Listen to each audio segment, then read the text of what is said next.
Poucas semanas atrás, a gente recebeu essa notícia aí do Estadão, fez essa denúncia, né? O governo brasileiro, o Lula tinha interferido para mandar um empréstimo no valor de $1 bilhão, mais de 5 bilhões de reais para a Argentina, para impedir a vitória do Milei. Está aí na matéria do Estadão. É óbvio que o desgoverno foi lá e desmentiu. Em maio desse ano, o Lula já tinha dito, está aí a matéria, que faria qualquer sacrifício para impedir a vitória da direita. Aí a gente já tem o Lula, em maio, dizendo que faria qualquer sacrifício para impedir que a esquerda perdesse.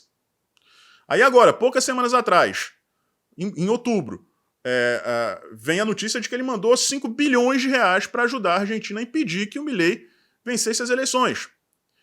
Aí teve aquela reviravolta, né, de ontem, como eu disse aqui, as pesquisas davam a vitória para o Milei no primeiro turno, com possibilidade de levar direto no primeiro turno, nem ter segundo turno, e ele ficou 6 pontos percentuais atrás do Sérgio Massa, o responsável pelo desastre econômico que acontece na Argentina. É bizarro você imaginar que um cara que gera uma inflação de 140% possa vencer uma eleição presidencial, né? E aí, o que aconteceu? Hoje, o próprio Sérgio Massa deu entrevista admitindo que os marqueteiros brasileiros pagos com o nosso dinheiro, que o PT mandou para lá, foram fundamentais nessa virada. E aí, o que vocês acham? Qual é a leitura de vocês? Qual é a leitura? Nós temos duas confissões. Né? A gente tem o Lula dizendo que faria qualquer sacrifício e o Sérgio Massa dizendo que foram os marqueteiros brasileiros que proporcionaram essa virada no resultado do primeiro turno. A gente tem uma denúncia de que o Brasil enviou 5 bilhões de reais para a Argentina para impedir que o Milei vencesse as eleições. E a gente tem uma imprensa hoje que está dando, como vocês estão vendo aí, né, na Veja, a vitória não da Argentina, né, no povo argentino, ou do Sérgio Massa, ou do peronismo, a vitória do Lula. Como se o Lula tivesse garantido essa vitória, por enquanto, né, da esquerda na Argentina. Aí, existe possibilidade disso gerar um processo de impeachment. Olha só, pessoal, eu sei o que vocês estão pensando. STF, TSE, isso nunca vai acontecer. Isso é uma outra história. Estou perguntando se existe previsão legal para isso. Um presidente da República Brasileira interferir diretamente nas eleições de uma nação estrangeira, se isso pode gerar impeachment ou cassação de chapa pelo TSE, STF ou TSE. Se isso vai para frente ou não, isso é uma outra história. Isso está fora do nosso controle, assim como está fora de controle possíveis fraudes. A gente viu vídeo lá de cédula rasgada. Isso é uma outra história, pessoal. Não posso ficar aqui falando com vocês sobre coisas que estão completamente fora do controle da sociedade. Agora, isso não. Isso não está fora do controle. A parte que a direita tem que fazer é o que é permitido fazer. Se existe previsão legal para pedir cassação e impeachment por conta disso, vamos correr atrás. Porque não são só informações da mídia tradicional, são confissões. O que o Lula quis dizer como fazer qualquer coisa para impedir que o Milei vencesse?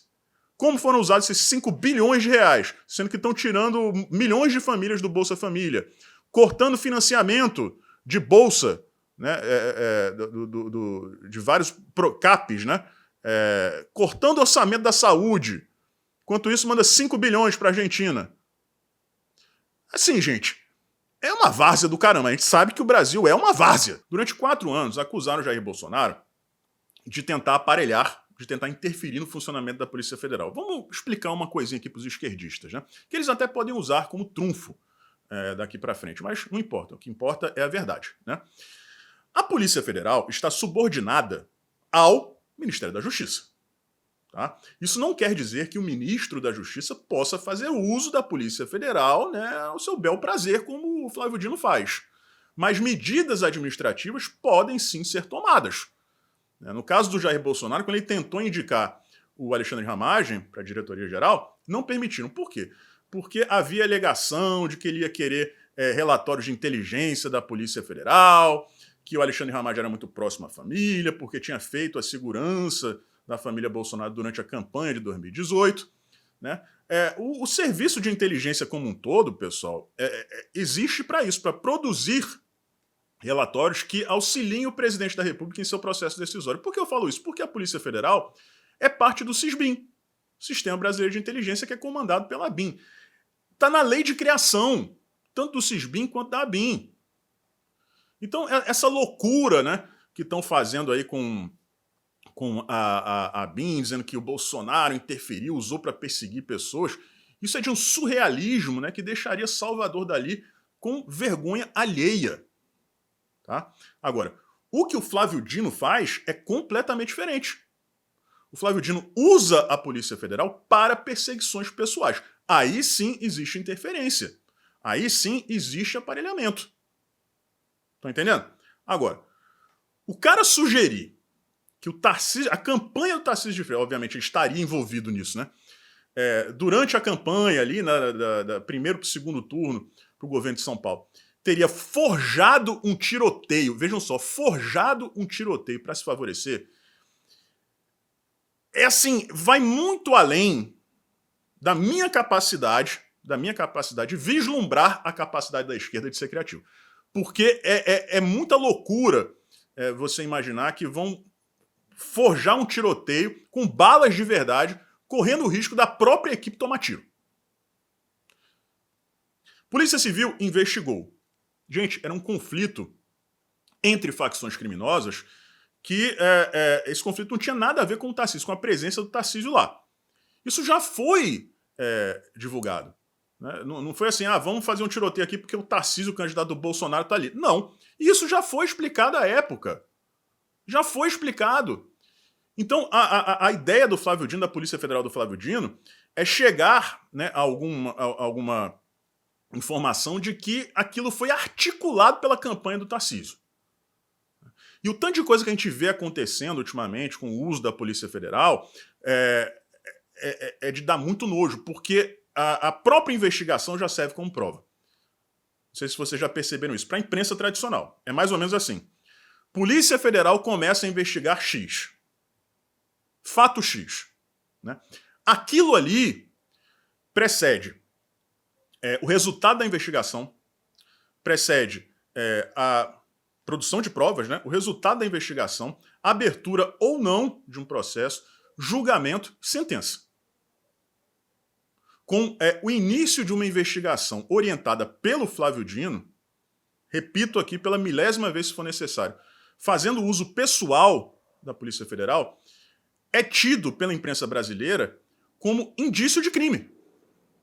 Ou, no mínimo, uma narrativa que serve para destruir a direita conservadora. Né? Então, assim, isso aí já está acontecendo nesse caso. Mas são inúmeros os exemplos. Polícia Federal abre investigação aqui. Polícia Federal abre investigação ali. Sempre pessoas da direita. Nada, nunca a ver com a esquerda. Tá? Então, gente, o Brasil, como a gente está vendo, eu trouxe 3 exemplos nesse vídeo aqui para vocês, se transformou num vale tudo. A gente tem um governo que interfere em eleições estrangeiras. Um governo que manda 5 bilhões de reais para impedir que a direita vença por lá. Que manda marqueteiro. Um presidente da República que diz que vai fazer qualquer sacrifício para impedir que a direita vença na Argentina. A gente tem um presidente da Petrobras disposto a fazer negócio com um país que já invadiu a própria Petrobras na Bolívia. Tomou de assalto refinaria. E o atual presidente da Bolívia era ministro da Economia na época desse governo, do Evo Morales. E agora esse exemplo aqui, a Polícia Federal sendo usada de maneira clara e objetiva para perseguir oponentes políticos. Porque é isso que o Flávio Dino faz o tempo inteiro com a Polícia Federal. E um detalhe, quantas vezes vocês já viram o Flávio Dino dizendo a Federal vai investigar. Já estou colocando a Polícia Federal para fazer isso. Já estou colocando a Polícia Federal para fazer aquilo. Vocês nunca viram nenhum ministro do Jair Bolsonaro falar isso. Vamos colocar a Polícia Federal para fazer isso. Não, nem a investigação da Marielle permitiram que fosse feita pela Polícia Federal. Tá? É uma diferença brutal, abissal. Mas a imprensa, vendida, como sempre, não dá destaque a isso. Tá? Então, fiquem ligados nisso. Eu sei que é um saco eu ficar repetindo os abusos deste desgoverno, mas eu tenho que mostrar para vocês. É o meu trabalho, porque a imprensa não faz. Tá? Recado rápido aqui antes de me despedir, pessoal. Quem não assistiu ainda o vídeo de ontem, que eu publiquei ontem, com o Marcelo Freixo na capa, por favor, o faça, tá? Aí vocês vão entender a situação em que eu tô. Não é uma situação confortável. Já falei aqui mais de uma vez, caso o meu canal não tivesse sido desmonetizado, se eu não tivesse sido censurado, se eu não tivesse ficado quase um ano sem gerar receita com o meu trabalho, eu nunca pediria, através de vaquinha, a ajuda de vocês para pagar processo. Tanto é que antes disso, eu perdi, por exemplo, processo para a Samia Bonfim. Vocês não me viram fazendo vaquinha para pagar o processo da Samia Bonfim. E a gente teve mais alguns aí. Mas nesta situação eu não tenho alternativa. Então, se vocês querem os detalhes, assistam aquele vídeo e quem puder, ajude, porque a situação está bastante complicada. Começando pela matéria aqui da CNN, tá? Porque a gente tem visto aqui, eu tenho trazido para vocês uma série de exemplos. Órgãos de imprensa e políticos usando números do Hamas, como foi o caso do Lula. O New York Times, eu mostrei para vocês ontem, publicou um editorial se desculpando com seus leitores por ter usado números do Hamas. Eles chegam lá e dizem o seguinte: não, porque o primeiro-ministro da Palestina, ou o presidente da autoridade palestina, né, ou então médicos do hospital tal que fica em Gaza. Quem é que manda em Gaza, pessoal? Quem manda em Gaza é o Hamas. Então essas pessoas falam o que o Hamas mandar. Não adianta tentar desvincular, porque na prática não existe. Você pode até dizer, né, eu particularmente não acredito nisso, mas que a autoridade palestina não responde pelo Hamas e vice-versa. Agora, é inegável que quem manda é o Hamas, porque quem manda é quem tem a pólvora. Né? Mas, enfim, a CNN foi lá e soltou essa matéria irresponsável, dizendo que cerca de 2.000 crianças já tinham morrido por conta dos bombardeios israelenses. Aí eu fui ler a matéria. E a fonte é uma ONG chamada Save the Children, Salvem as Crianças. E eu fui pesquisar a respeito dessa ONG para saber, né, de quem se tratava, se tinha credibilidade. E o resultado da pesquisa, pessoal, é isso que eu vou mostrar aqui para vocês a partir de agora, é alarmante. Vocês percebem que essas pessoas que ainda se informam através da mídia tradicional estão sendo envenenadas diariamente. É isso. A gente teve hoje também o Barack Obama, né, publicando uma nota lá a respeito do que está acontecendo. O Ricardo Noblat tuitou isso aí, né? Aquelas palavras lindas que o Obama adora falar também. E eu vou trazer para vocês dados oficiais da época do governo do Barack Obama, para contrastar com o que ele escreve. Para vocês perceberem que as palavras, né, não condizem com os atos do Barack Obama enquanto presidente. A gente vai fazer uma conexão aqui, inclusive, com a crise migratória de 2016, porque, como eu disse aqui já, né, é um sistema que se retroalimenta. Tá? Então vamos lá, vamos começar aqui pela ONG Save the Children. Esses primeiros prints, pessoal, são de um artigo publicado no site oficial da ONG Save the Children, tá? No dia 29 de setembro de 2015. Nos últimos parágrafos, tem ali alguns nomes que com certeza vocês vão reconhecer. Estão ali em destaque a partir de agora. Família Clinton, Chelsea Clinton, né, que é a filha mais velha do Bill e da Hillary. Eles têm uma organização que trabalha diretamente com a Save the Children. Mais embaixo, Bill Gates e a Gates Foundation. Um pouquinho mais abaixo, Charlize Theron, que é uma atriz famosíssima de Hollywood, que tem crianças, né, que ela adotou na África e, caso vocês não estejam cientes, são meninos que ela está criando como se fossem meninas. Então a gente já tem aí, nesse artigo, família Clinton, Bill Gates e Charlize Theron. Agora, a gente tem uma publicação do site oficial da Bill and Melinda, que é a esposa do Bill, Gates Foundation. Salve as Crianças recebe 50 milhões de dólares da fundação The Bill and Melinda Gates. 50 milhões de dólares para a ONG recebidos da fundação aí do Bill Gates.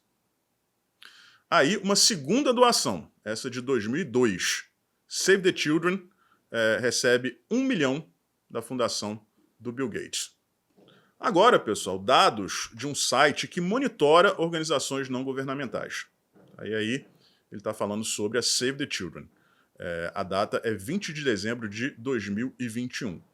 E aí, em destaque, vocês veem, primeiro, um projeto em Gaza, logo depois, os financiadores do Save the Children, né? Alguns deles, vocês veem ali, the Bill and Melinda Gates Foundation and Open Society Foundation, que pertence a ninguém mais, ninguém menos do que George Soros. E para completar, essa aqui é a denúncia principal, né? Novos escândalos sexuais abalam ONGs internacionais de ajuda humanitária. Essa matéria do El País é de 2018. Oxfam, Save the Children, Christian Aid e Cruz Vermelha estariam envolvidas em pelo menos 120 casos de abusos. E aí, se vocês quiserem ler a matéria completa, é só dar um print e ler com calma. A Save the Children, dessas 120 acusações, foi responsável por 31 delas. Então, como vocês estão vendo aí, né, pessoal, a CNN coleta informações, dados científicos de uma ONG, né, uma organização não governamental, que é financiada por George Soros, pela família Gates e pela família Clinton, que está envolvida em um escândalo de abuso sexual. Detalhe interessante aqui, que faz uma conexão com o filme O Som da Liberdade, é o seguinte: muitos desses abusos aconteceram no Haiti. E quem assistiu ao filme e prestou atenção nos créditos finais, existem algumas referências ao Haiti, e elas não foram colocadas lá à toa, né? Então, muitas dessas organizações são acusadas de se utilizarem desse pretexto, né, de ajuda humanitária para cometer esse tipo de abuso. Aí o que a esquerda faz? Diz que é teoria da conspiração, coisa de QAnon, né, quando na verdade é aquilo exatamente que está retratado no filme O Som da Liberdade. Então, veja só que situação. A audiência da CNN recebe informações desse tipo de instituição, quando não é diretamente do Hamas. Enquanto isso, a gente vê a senhorinha, né, sendo presa por 15, 16, 17 anos. Teve um cara condenado a 17 anos pelo STF, não tem foro privilegiado, não tem nada, foi condenado pelo STF, porque entrou no Congresso Nacional, se ajoelhou no Senado e rezou. Agora, os caras que tocam fogo em ônibus são soltos no dia seguinte, beleza? Isso aí é o Brasil. Agora chegamos aqui ao nosso tema principal de hoje. Flávio Dino, como eu disse aqui, já que a gente está falando de senhorinha, né? Do 8 de janeiro, essas pessoas perigosíssimas, né? Terroristas que entraram lá com terço, com bandeira, com a Bíblia, rezando e tal, papai, não quebraram nada, mas estão aí sendo condenados, essas pessoas, há 15, 16, 17 anos. Né? E o Flávio Dino adora dar uma de brá pra cima dessas pessoas. Ele adora dar uma de brá pra cima de mim, pra cima dos comunicadores de direita, chama todo mundo de fascista, todo mundo de terrorista. Aí ele vai lá na Favela da Maré, como foi aqui no Rio de Janeiro, né, de cara aberto, peito aberto, né, tranquilão, se sentindo em casa. Agora, esse brabão disse que temia por sua própria integridade física e por isso, pela segunda vez, ia dar uma pernada na Câmara dos Deputados, não ia lá comparecer para prestar depoimento. Foi convocado, tá? Convocado, ele tinha obrigação de ir, e não foi, eu tô com medinho, né? Eu tenho medo de chegar lá e ser agredido. Cidadão daquele tamanho, rapaz.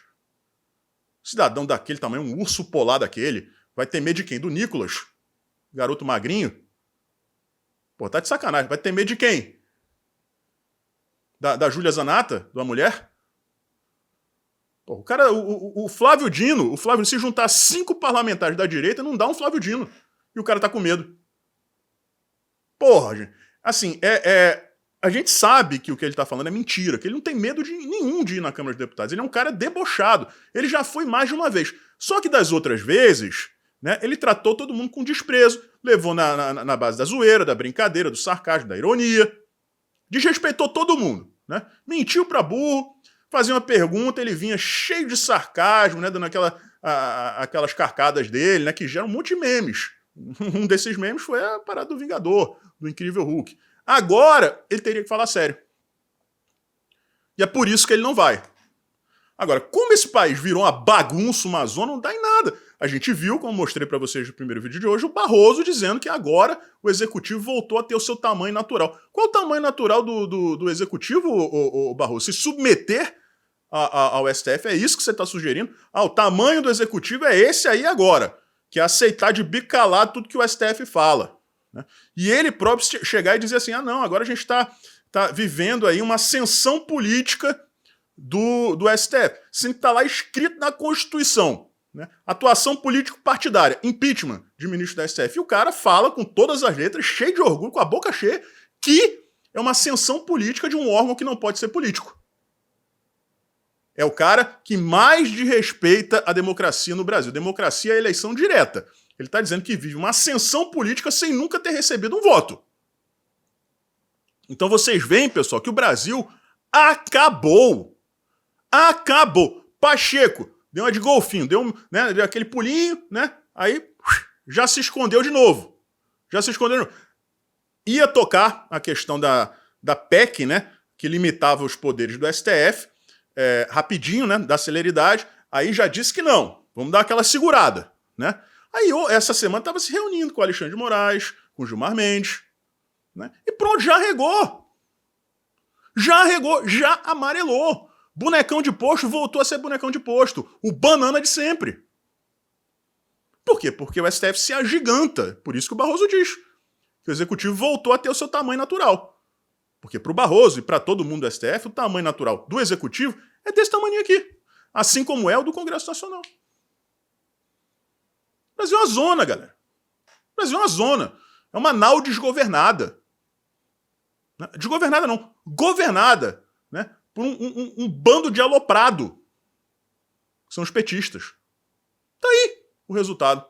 O cara é convocado 2 vezes para ir na Câmara dos Deputados.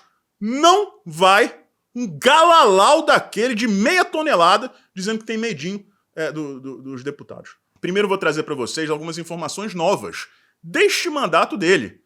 E vejam só o cuidado, para não dizer o contrário, o cuidado que o Lula tem com a coisa pública. Matéria do Diário do Poder, Cláudio Humberto.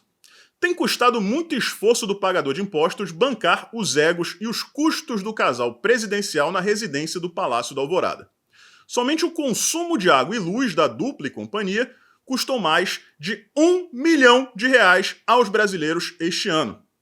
Lula e sua mulher escalaram 74 funcionários, que se revezam 24 horas do dia paparicando o casal.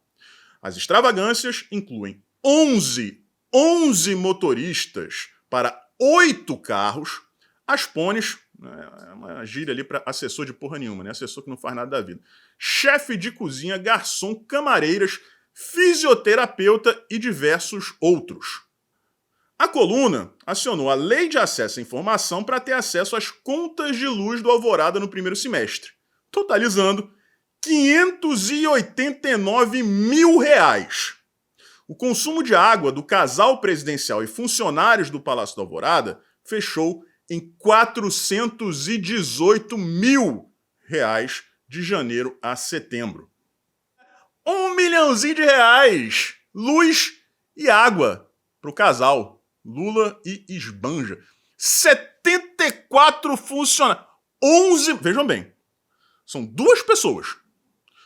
11 motoristas e 8 carros. É isso mesmo. Tem um fisioterapeuta à disposição do casal presidencial. Não vou nem falar de cama, de sofá, né? Aquelas coisinhas.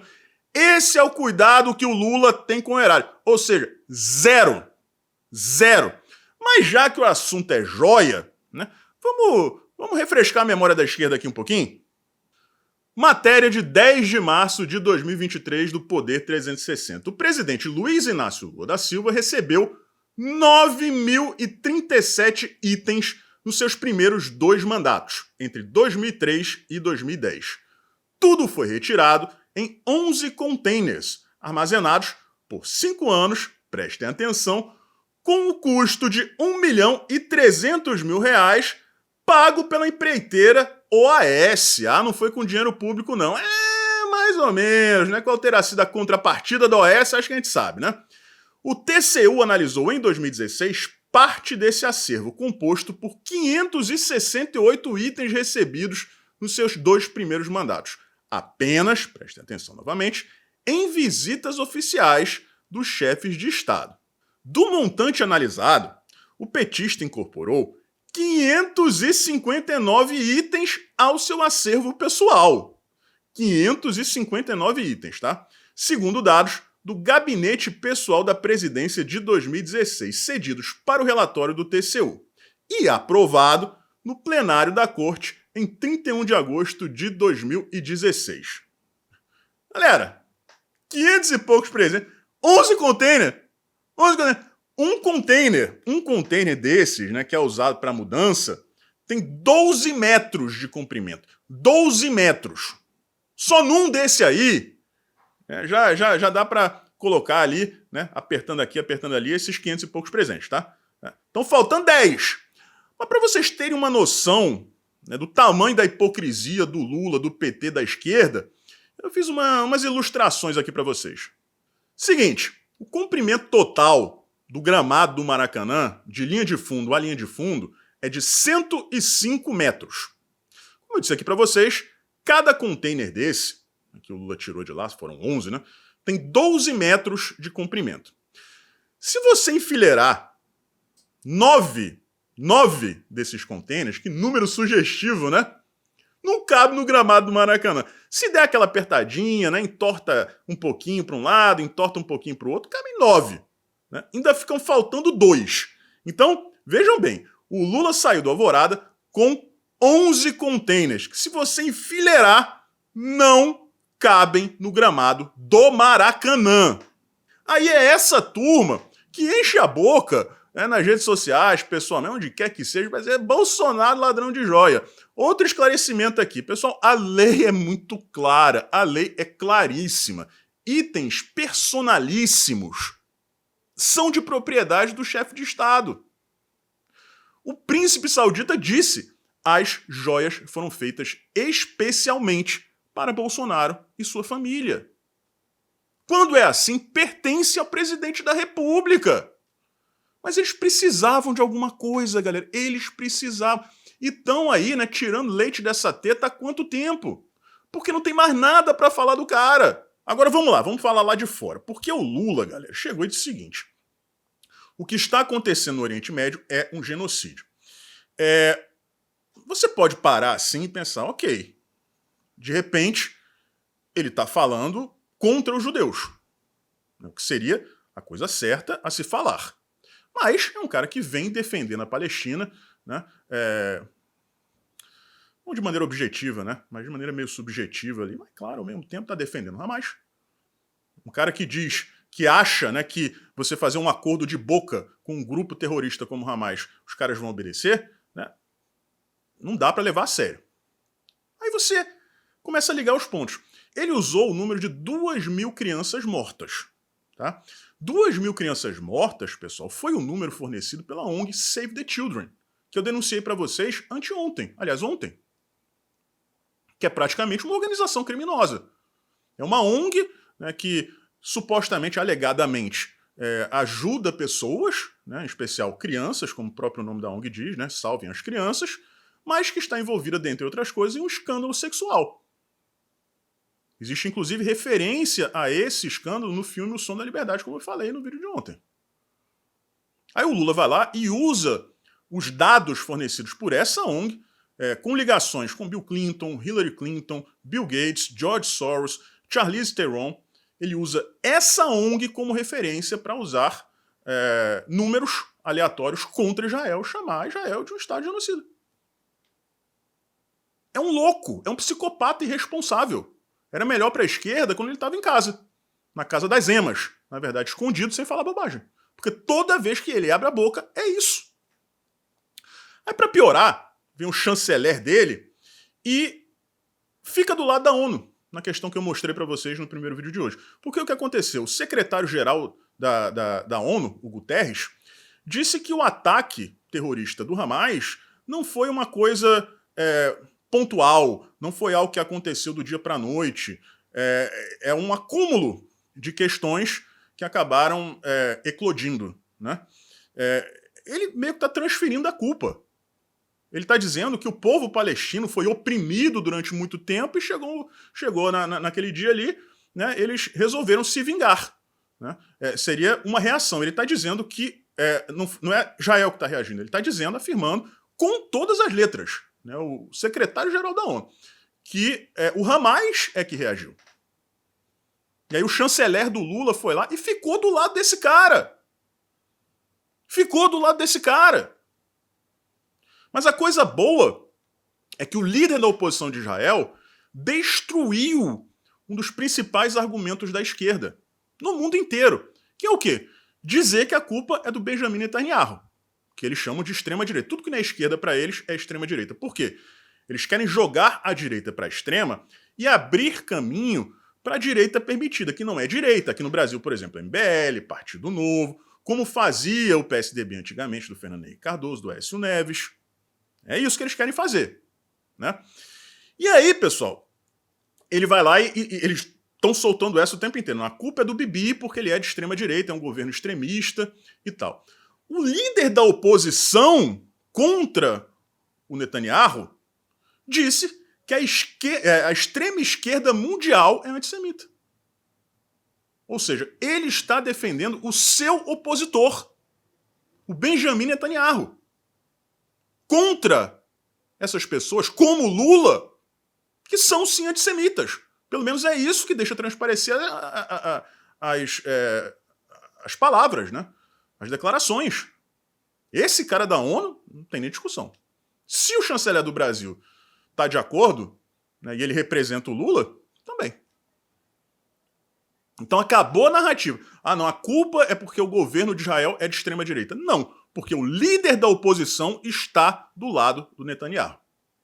Pode até achar que ele teve responsabilidade, né, de ter falhado na segurança no início dos ataques. Agora, a reação de Israel e a reação do resto do mundo, principalmente, tá aí a opinião do cara. A gente, eu vou repetir o que eu falei no começo do vídeo. Desculpa, eu não quero soar repetitivo. Mas todo dia é uma... Aliás, isso eu falava para vocês 15, 20 dias atrás. Depois eram 3 por dia. Agora é um escândalo contínuo esse governo. Veja essa matéria da BBC para introduzir. Tá ali dizendo que uma grande parte, né, das vítimas dos bombardeios de Israel nesse país malvadão em Gaza são crianças. Grande parte são crianças.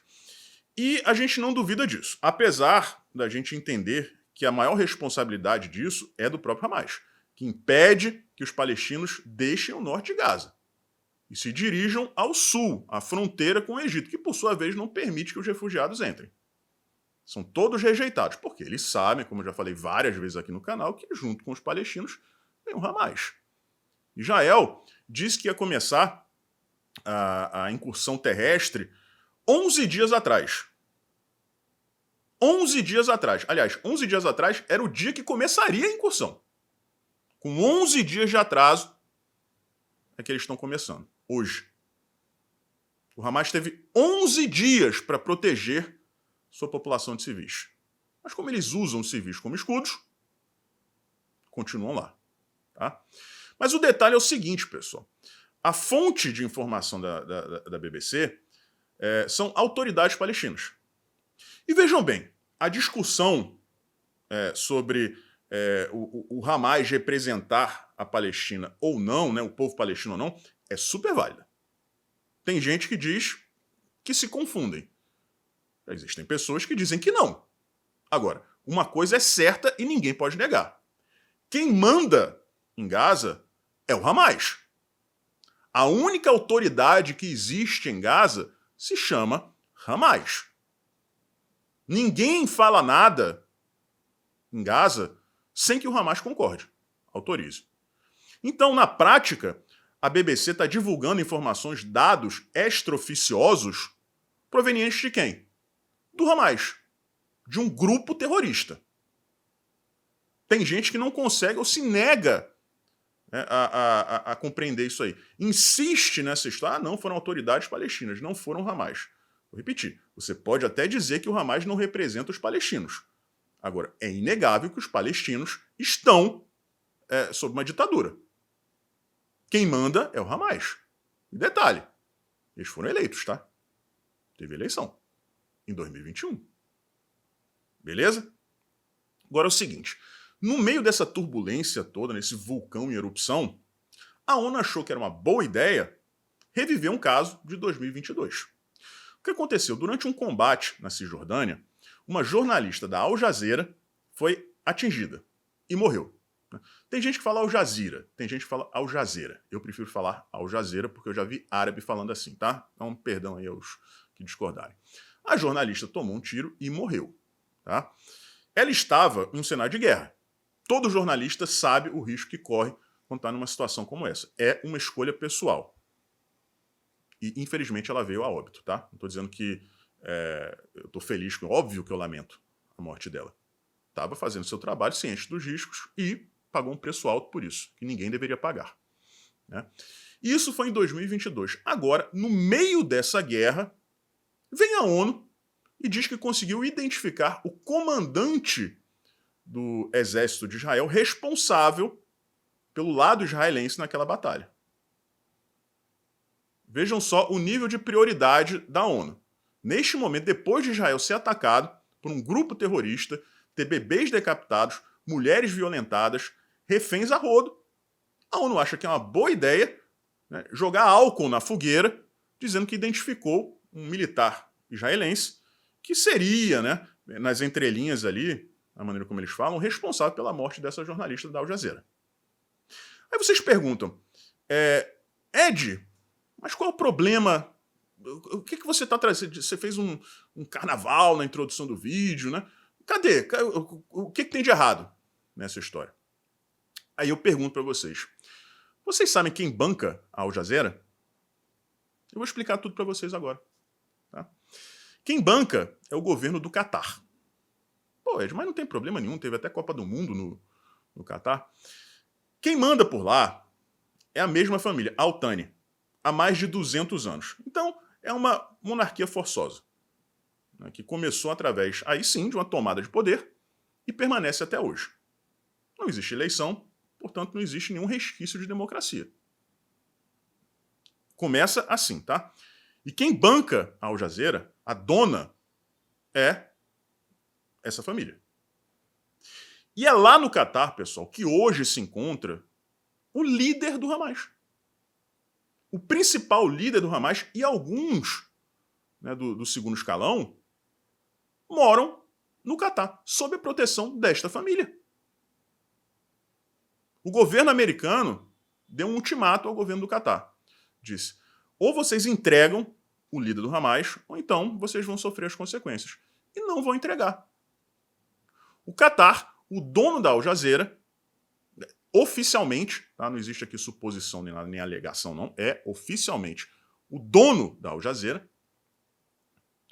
hoje, né, abriga os principais líderes do Hamas e os quartéis generais do grupo terrorista. E aí vem a CNN e faz esse drama todo a respeito de um caso de 2022. Vou repetir quantas vezes forem necessárias. O jornalista que cobre uma guerra está ciente dos riscos. É uma escolha pessoal do jornalista. Ele não precisaria estar lá. É bala para todo lado, é bomba para todo lado. Ele sabe que pode ser atingido a qualquer momento. Não é que nem aquela jornalista romena que passou vergonha, rastejando no chão, dizendo que estava no meio de um bombardeio. Enquanto isso, pessoas passavam de bicicleta, tranquilamente, andando com um cachorro do lado. A gente está falando de cenário de guerra de verdade na Cisjordânia, quando isso aconteceu. Foi uma opção da jornalista. E a Al Jazeera é isso que eu trouxe para vocês. Uma empresa estatal, de uma ditadura, com verniz de monarquia, que protege a cúpula do Hamas, inclusive seus quartéis generais. Vocês estão entendendo o tamanho da treta? A ONU priorizando isso aí para transformar Israel no monstro da história, no vilão da história, escondendo completamente o fato da emissora para a qual ela trabalhava ser protetora do Hamas e esse é o mais grave de todo, os líderes do Hamas estarem no país que é dono dessa emissora. Se falta alguma coisa para vocês entenderem a gravidade, fiquem sabendo que era esta emissora, a Al Jazeera, que transmitia os comunicados do Osama Bin Laden. Os vídeos que ele gravava e eram transmitidos para o mundo inteiro vinham justamente da Al Jazeera. Vamos começar com o caso em si, tá? Ontem foi divulgado, ontem dia 26, que no dia 25, as informações são tanto quanto desencontradas, mas o que eu encontrei em um site turco é que isso teria acontecido no dia 25. Tá? Portanto, 2 dias atrás, um dia antes da notícia ser vinculada aqui no Brasil. Tá? Um carro da Embaixada Brasileira na Bulgária, na cidade de Sófia, na capital da Bulgária, tinha sido apreendido e seus ocupantes presos por estarem transportando 50 quilos de cocaína para dentro da Turquia. O PT, obviamente, nunca sabe de nada, nunca tem culpa de nada, disse que são funcionários estrangeiros. Realmente, toda embaixada tem funcionários estrangeiros.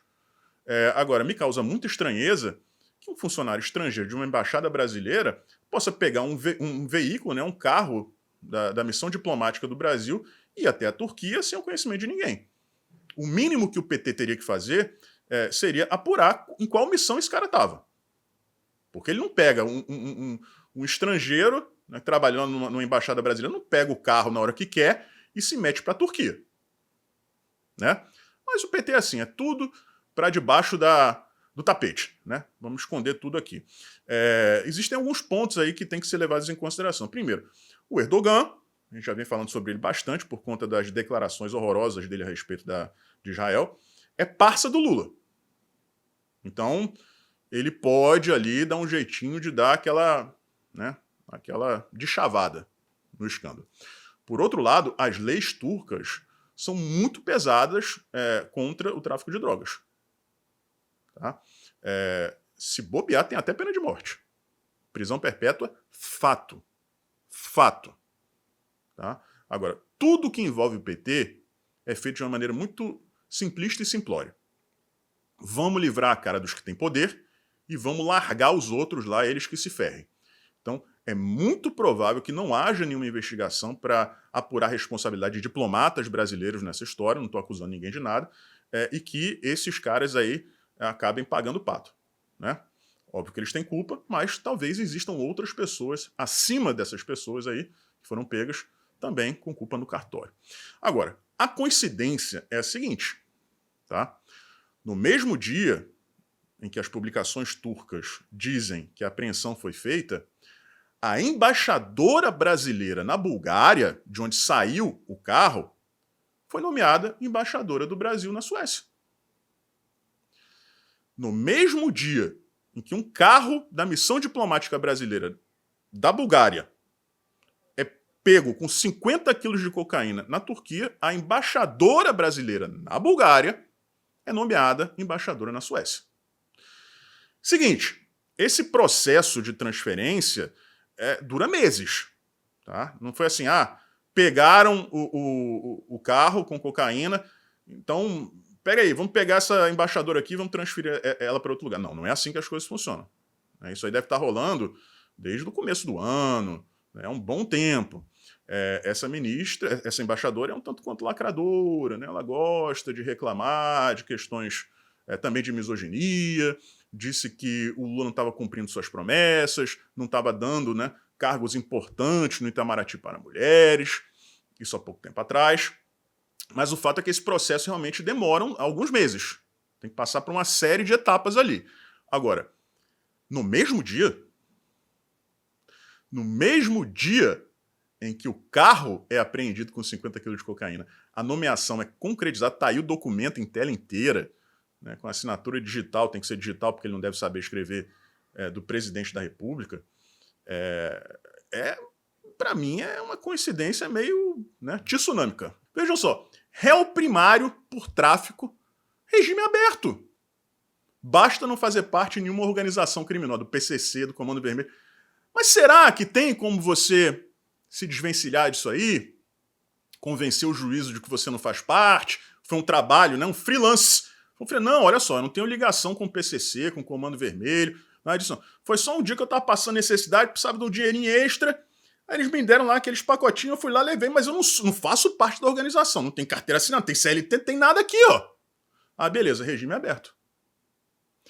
É por essas e outras, Barroso, que você desagrada. Por essas e outras. O Brasil enfrentando uma das maiores crises de segurança de sua história.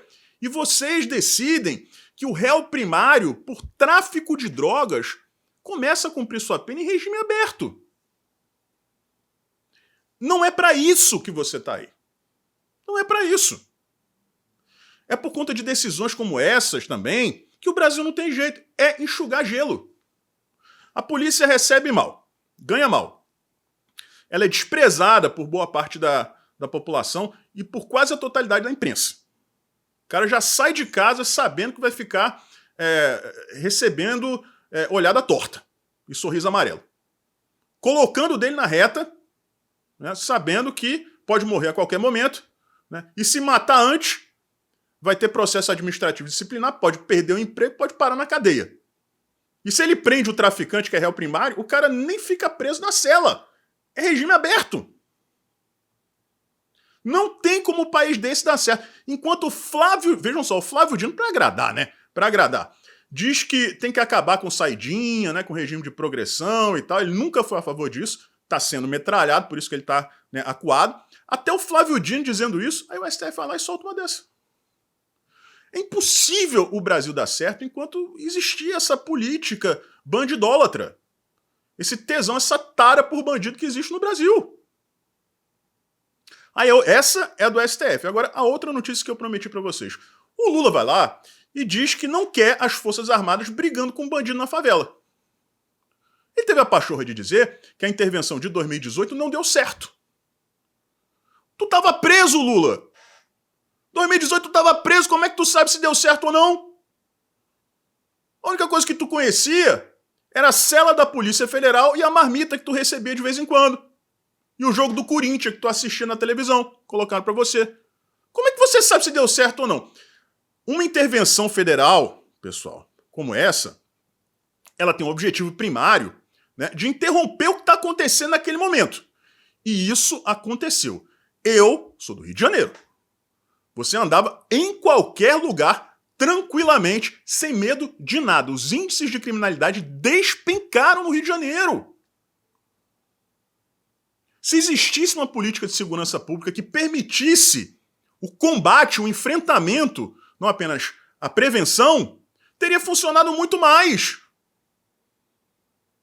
Aí me vem esse paquiderme dizer que não adiantou nada e que não quer ver as Forças Armadas brigando com um bandido. Você quer as Forças Armadas fazendo o quê, Lula? Pintando meio fio e capinando? Por favor! Como é que alguém me vota num imbecil desse? Não dá pra entender. Raoni, o da Bensola, tá aí. A gente vai voltar a andar de avião. 23% de aumento em passagem de avião. Governo das mulheres. 3 mulheres demitidas no governo. Ah, não. A gente não apoia o Lula para receber dinheiro de Lei Rouanet. 3 bilhões por ano. Tudo que a gente alertou tá acontecendo. Tudo, sem exceção. Ah, déficit zero em 2020. Não posso prometer nada. E toma imposto no rabo do cidadão. Toma imposto. Daqui a pouco você que tá aí, que fica tomando imposto no rabo, vai pagar imposto por tomar no rabo. É imposto em cima de imposto. E o cara vem dizer, as Forças Armadas não pode subir a favela pra brigar com bandido. Por que não? Vai vir com aquela desculpa esfarrapada de dizer, ah não, pode ter efeito colateral, né? A pessoa ali pode... Meu amigo, favela no Rio de Janeiro, em qualquer lugar no Brasil, galera, é uma lei à parte. É um universo à parte. Quer dizer que a gente vai ter que conviver com isso pelo resto da vida? Vai ser centenas de faixas de Gaza dentro do Brasil porque o Lula não quer que as Forças Armadas entrem e façam o seu trabalho? Não tem como dar certo, galera. Não tem como dar certo. Olha o que vem acontecendo hoje. Ontem, o Lula vai lá, depois de chamar Israel de genocida, faz uma videoconferência com parentes de pessoas que estão lá presas na faixa de Gaza. Depois de chamar essas pessoas de genocidas. Sabe o que ele falou hoje? Agorinha, antes de eu começar a gravar. Se tiver algum presidente, algum líder de algum país que tem amizade com o Hamas, é com ele que eu vou falar. A gente tá perdido. Perdido. Eu vou encerrar aqui repetindo, sem querer só repetir, mas tem que martelar. Uma das maiores crises de segurança da história desse país.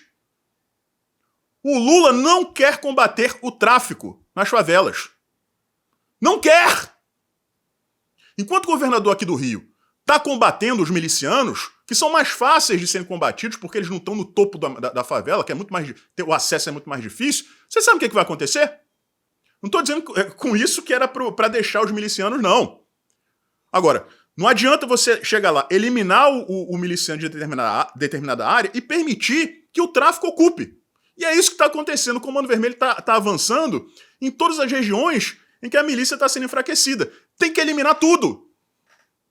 Mas o Lula não quer. Ele não quer que as Forças Armadas façam esse trabalho.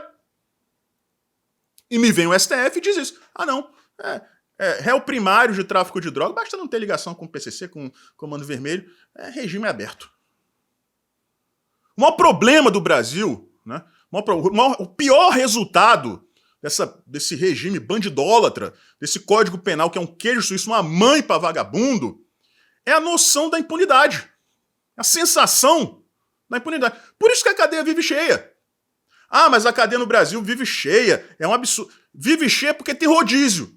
O cara entra, o cara comete um crime que deveria ficar lá 30 anos, 40, 50, o resto da vida dele, sai depois de 3, 4. Aí o cara sai e pensa assim, porra, fiz isso aí e depois de 3 anos eu saí, vou fazer de novo. Aí depois de 1 ano, 2 anos o cara volta. É assim que funciona.